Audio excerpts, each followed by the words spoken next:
Is caffeine bad for kids? They say imitation is the sincerest form of flattery. But as a parent, there's one daily habit you want to be sure your kids don't pick up: your daily cups of coffee. For kids, there are a lot of potential health implications of caffeine, says pediatric endocrinologist Roy Kim, MD. So many, in fact, that the American Academy of Pediatrics says there's currently no proven safe dose of caffeine for children. Dr. Kim explains what you need to know about kids and caffeine, including what it can do and how much is safe. Why is caffeine bad for kids? So, what's the big deal? Simply put, there are a lot of potential health implications from having caffeine, Dr. Kim says. And while people of all ages are susceptible to these effects, most healthy adults can handle some caffeine. Kids, though, are extra sensitive to caffeine's effects.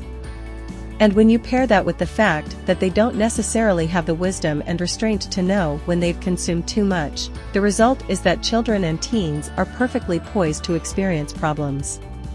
It can cause abnormal heart rhythm, anxiety, dehydration, diarrhea, headaches, high blood pressure, moodiness, restlessness or jumpiness, seizures, sleep disruptions, tremors, upset stomach. If you're thinking, my kid would never touch a cup of black coffee anyway, you may be right, but coffee isn't the only source of caffeine kids are likely to consume. One study found that 73% of American kids ages 2 to 11 consume caffeine on a daily basis, with most of it coming from soda. Coffee and energy drinks, which became popular among kids in the early 2000s, are also a factor. And caffeine is found in tea, hot chocolate, and some candy, gum and mints, too. Dr. Kim outlines some of the most pressing concerns associated with kids and caffeine. 1. It disrupts sleep. If you've ever heard someone say that they only drink decaf in the afternoons, it's probably because they have trouble sleeping after drinking late-day caffeine. Symptoms can include trouble falling asleep, frequent wake-ups, and overall shorter duration of sleep. Sleep disruptions are associated with all kinds of health issues in kids and adults alike, making caffeine particularly risky for young people who are still growing and developing. More and more, impaired sleep is recognized as a source of a lot of problems for child development, including things like low attention span and low alertness at school, Dr. Kim notes.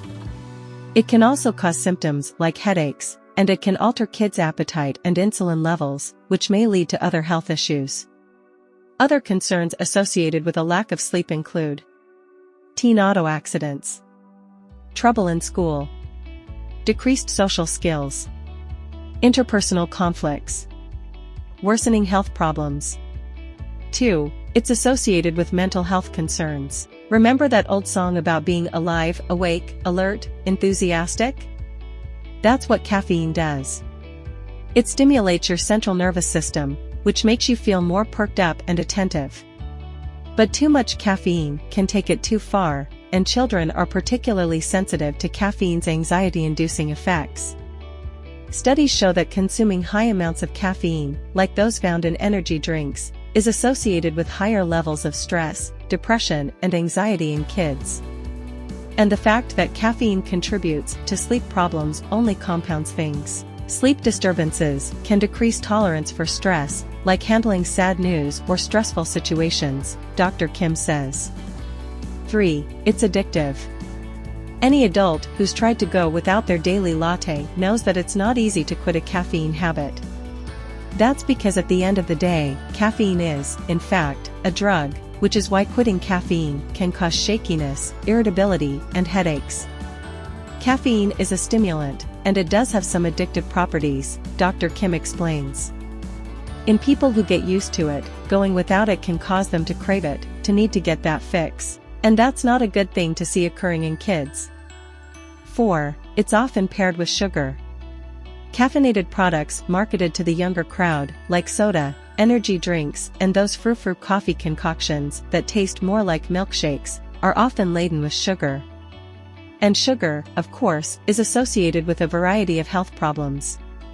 Caffeinated drinks often come loaded with sugar, so their consumption is directly tied to an increase in body weight and obesity, Dr. Kim warns.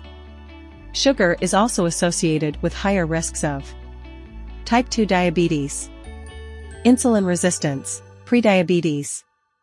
At what age is caffeine okay? Here's the harsh truth: no amount of caffeine is proven safe for kids 12 and under. And guidelines say teens should consume no more than 100 milligrams of caffeine per day, which amounts to 1 cup of coffee or 2 cans of soda. As for energy drinks, just say no to them altogether.